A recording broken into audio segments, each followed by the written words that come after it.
How are you feeling about your progress this year with your financial goals?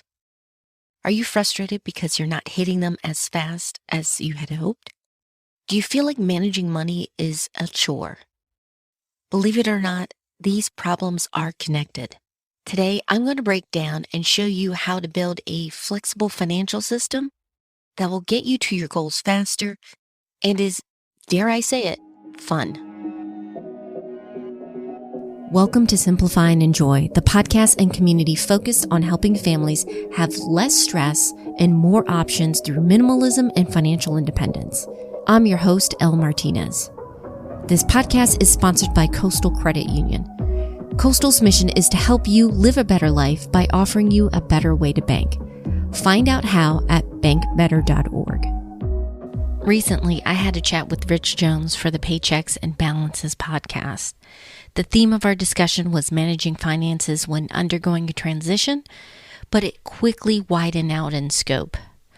After my chat with Rich, our discussion stuck with me. Having written about personal finance for 12 years and podcasting a little over half that time, I noticed a certain rhythm with people in their interests in finances. Beginning of the year, it's all about setting up these big goals, paying off X amount of debt, saving up for a huge house down payment. And for some, it truly is the beginning of an awesome year. They get these new habits set up, they have their systems in place. But others, though, they're already having a hard time keeping up those habits. Part of it is life shifts. Between January and to about April, when I look on my side of things with site traffic and Google searches, that's when people are most interested in their finances. Further into the year, no matter what camp you're in, the seasons change and life rolls on. With September zooming by and the last quarter coming up, I find it's another point in the year where we reflect. We have this mini awareness that the year is wrapping up. We're reviewing how much we've accomplished. Now, on top of the regular seasonal changes in the year, we still have the COVID pandemic that we're dealing with. Rather than fight these seasonal shifts or craft these perfect on paper budgets, but they fall apart during real life pivots, we have to address a fundamental issue. Building a sustainable and flexible system for handling your finances so that you can live your life and if something happens, adjust as needed. Instead of chasing money as the target or the goal, we really should be using it as a tool. So in this episode, we're going to break that down so that you can create a financial system that is easy to maintain and adjust and have a sustainable budget that's flexible and fun. Are you ready? Let's get started. One of the first steps that you need to take when building a flexible financial system is defining your why and priorities. When I spoke with Rich, I mentioned that this step is usually glossed over, but it's key. In fact, I believe you need to define your priorities and values before you create your goals. Not only will it make the process easier, it also acknowledges a real truth. Your goals will shift. Looking back at our own situation, I can see how our goals have shifted. Having a priority, having these values in place also made it easier for when we encountered opportunities to decide whether to take them or to wait for a better one. Let's try this scenario. The two of you are looking to become debt-free. And the main motivation is that you want to have more options when it comes to your career and wind back when you start having kids so you can have time for them and maybe start your own business. An opportunity comes up. It's a new job, but there's some cons to it. You're going to have to move. The pay is great, but the workload is going to be tremendous. During the interview and some conversations from contacts you've had already working at the company, you find that the environment is stressful, maybe even toxic. Having defined your priorities and values, you can then weigh these and see what's the best decision for your family. Clearly articulating your values and priorities gives you more balance, and make sure that you keep the finances in check, where again, it's a tool and not the end goal itself. Now, for some, here comes the tough part. How do you exactly determine what your priorities or most important values are? Some of us may have a very clear idea of what those priorities are. But for many, though, we need to test things out before we can solidify those. That's where I think a short-term challenge can be very helpful. Now, I've mentioned before, especially with finances, that doing a monthly money challenge can uncover and make you more aware of expenses that are most important to you and ones that aren't a big deal. You can use that same mindset with both your financial and family goals. I'm personally someone who enjoys a monthly money challenge, but perhaps you're exploring the realities of running your own business. Then I would say something like a quarterly challenge, 12 weeks, allows you to get a better and more clear idea if this is something that you want to pursue further or just in the future. Now, as you have a clear idea of what your priorities are, you can now come up with a goal. You then work backwards and break it down. If you're pursuing a financial goal, you can run the numbers. For example, if you're thinking of buying a house, you can see in the area that you're hoping to buy, what's the typical price? What can you comfortably and sustainably afford? How much would you need for a down payment?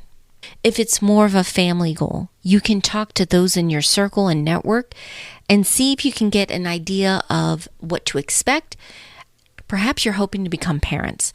You can talk to other parents. What were some things that they anticipated and did come up? What were some things that they wish they knew ahead of time? You're not going to get a absolutely clear picture. That's not the point. But getting a general ballpark will make it easier for you to prepare. I've found with some couples is that they hesitate with goals because they worry they may make the wrong decision. While goals certainly do shift, something to think about is that momentum makes it easier to pivot. Let's say that you've been saving up for the last few years for a house down payment.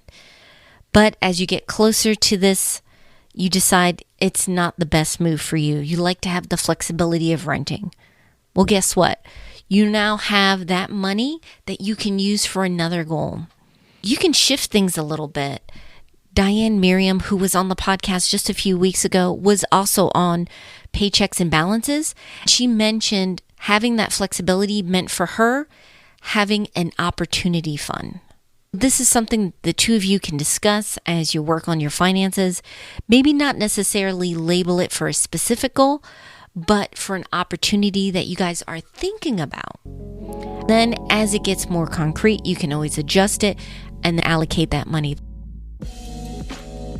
Now that we have that foundation in place, you have your priorities and values, you know what goal you're working towards, and you have a general time frame, you got to put the system in place. And for most people, that means a budget. It doesn't have to be complicated. However, a sustainable budget does have to hit 3 key points. 1, it has to cover the essential bills. Roof over your head, food, transportation, the necessary things. Then you should have money to build your financial future. Maybe right now you're using that money to pay down debt, save up for a specific goal, or you're investing for the future like retirement. The last piece is having some money now that you can enjoy. There's so many different ways you can build a budget, but if you're looking for a starting point, I really like the 50-20-30 budget. What it does is it hits those major goals that we talked about, bills, financial planning, and fun for now, into 3 key buckets. Don't get so hung up necessarily on those percentages. Like I said, they're a starting point. I think everyone will come to a number that fits their situation. So don't be surprised if yours is different. Both from our personal experience and working in this marriage and money space, I've seen most of the conflicts that come up with couples and families is where one spouse is more towards the future planning and the other is making sure that they enjoy that money now. So if you want a budget that is sustainable and that you both will keep to, you have to find that balance. It really should reflect your goals, your priorities, and style.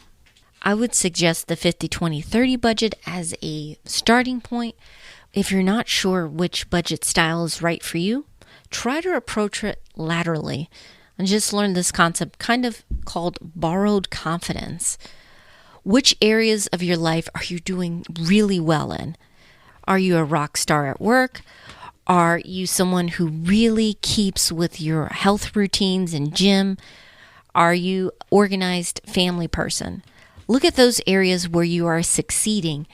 Take a step back. Are you doing a more big picture, high level approach, or do you like to view the details? I'll include in the show notes a few of my favorite budget methods and apps, but in the end, it's really going to have to reflect what's important to you. That leads to another piece of it. You know what your budget is, and you want to make sure that your finances follow that budget. Well, you're going to need a system that will allow you to track your progress quickly and easily. Again, there's so many tools out there. I know some people prefer apps. Others are more visual, where they like to have their goal in a chart form somewhere visible around the house. Or you could just use the whiteboard or pen and paper. It doesn't really matter the system as long as it's something that you're comfortable with and you can easily refer to. What's interesting is just tracking itself is a huge win, because typically when we start tracking, we're building more awareness of our spending and where our money is moving. That fixes one of the stresses I see a lot of couples have, where they don't have the complete information. They think their money is acting in this way, but when they see the numbers in front of them or visually they see where the money is moving, it makes a huge difference. You can then put your plan into practice and automate your finances. Schedule your bill payments, debt payments, savings, transfers to investments, all of that over the weekend.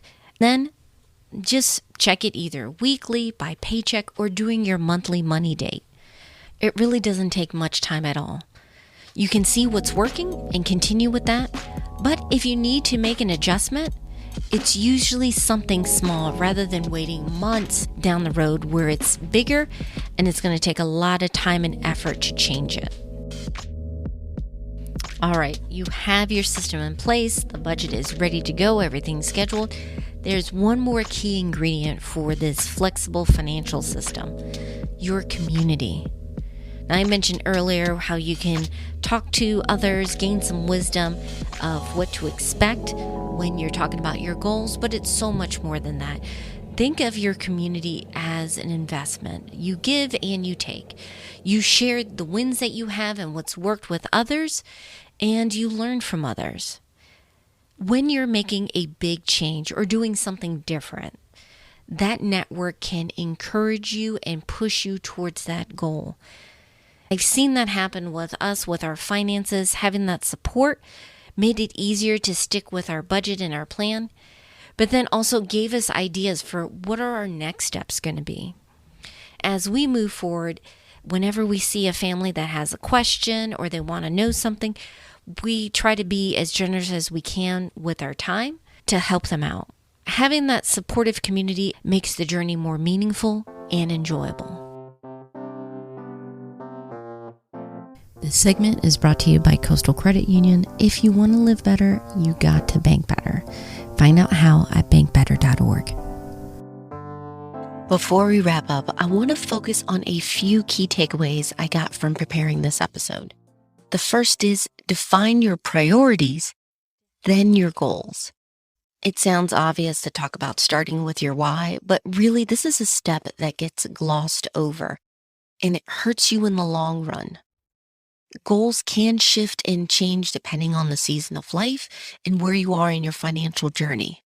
But if you sit down and discuss what are our priorities, what are our big values, it not only helps you craft goals that reflect those, But when opportunities come up, you see if they are opportunities you want to pursue or just aren't a good fit for you. The second is work backwards. Once you define what goal it is, whether it is to pay off debt, save for a down payment on a home or starting a business, or getting ready to start a family, when you have that goal in mind, you can then work backwards to see what do we need to do to get our finances in a good spot for that. Finally, you want to set up systems to make it easy to track your progress with these goals. And it doesn't matter if you want to go digital, if you prefer to have a visual way to track your goals, paper and pen, this is up to you and what you prefer. The important thing is that you find something that's sustainable for you. When you do your monthly money dates, it's easier to keep tabs on your progress, and if you have a setback, easier to get back on the path. And you don't want to overlook the power of support in community. So if you want to chat with others that are working on their family and financial goals this year, don't forget to join our free and private Facebook group, Thriving Families. We're there to help each other out. We swap stories, tips, and tools that have made a difference. You can find us over at simplifyingenjoy.com/FB. We'd love to see you there. I hope you enjoyed this episode. If you want to catch that original conversation that sparked this topic, please check out that episode of Paycheck and Balances. Rich really gets into the interviews and he goes beyond just the numbers. As always, I'll include links to that conversation as well as other resources we've mentioned, including our free course, 5 Days to 5K, which will walk you through how to find, save, and make extra money so that you can hit your financial goals. It's all at simplifyingenjoy.com/pivot. Next week on the podcast, it's that time of year again. Open enrollment. While it can seem overwhelming, this can be a great opportunity for you to set up your finances in a big way for next year and beyond. We're going to go over what you need to know and discuss so that you can make the most out of your benefits. So if you don't want to miss out on that episode, make sure you're subscribed to the podcast. We're on iTunes, Spotify, wherever you listen to your shows. Our theme was by Staircases, with additional music from various artists over at Audio. Finally, and most importantly, thank you so much for your support. If you have a question or topic you want covered on the podcast, please join our community. Just go to simplifyingenjoy.com/VIP. Not only can you connect with me to share your stories, questions, or ideas for the podcast, but you'll get weekly updates with the best family and financial tips. I hope you have a wonderful week. Take care.